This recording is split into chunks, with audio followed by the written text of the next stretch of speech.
বাবা সাহেব আম্বেদকর এডুকেশন ইউনিভার্সিটির আন্ডারে যে বিএড কলেজগুলি আছে, ফরম্যাট অনুযায়ী আজকে আপনাদের বিএড কোর্স নিয়ে আলোচনা করছি। তার আগে বলি, আমার বিএডের semester 1, semester 2, semester 3, semester 4 practicum বই আছে।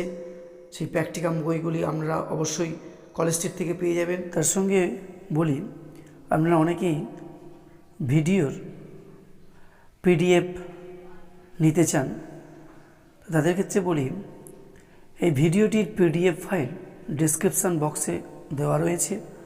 পিডিএফ ফাইলটির পাসওয়ার্ড ভিডিওর মধ্যে রয়েছে, আপনারা ভিডিওটি দেখুন।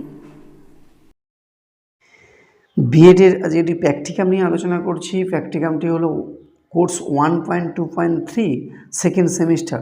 যেহেতু এটি জেনারেল পেপারের প্র্যাকটিকামটি হচ্ছে micro teaching through simulated mode. আজ এটি স্কিল নিয়ে আলোচনা করছি, শিক্ষণে প্রদীপনের দক্ষতা, যেটা বলে টিচিং এইডস। কিন্তু এটা নিজস্ব সাবজেক্টের উপর এই প্র্যাকটিকামটি করতে হবে। আজকে একটি বিষয় আলোচনা করছি, বিষয় হচ্ছে শিক্ষাবিজ্ঞান, এডুকেশান। শ্রেণী হচ্ছে দ্বাদশ, বিভাগ খ।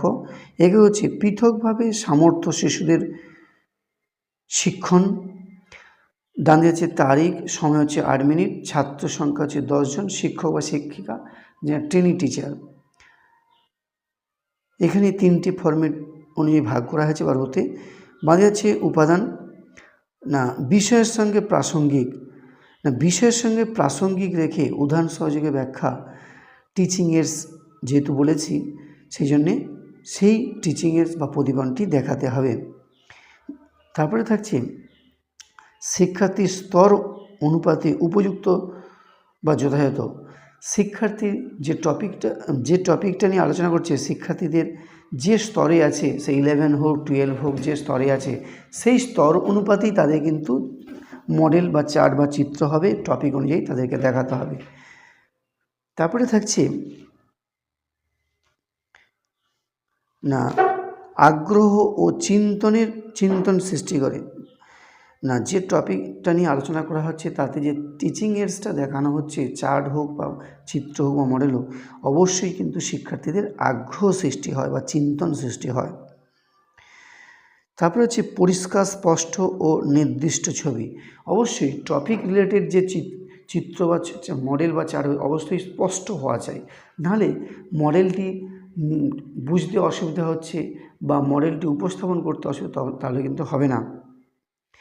তারপরে যথাযথ ব্যবহার, অবশ্যই টিচিং এইডসটি যথাযথভাবে ব্যবহার করতে হবে পড়ানোর সময়।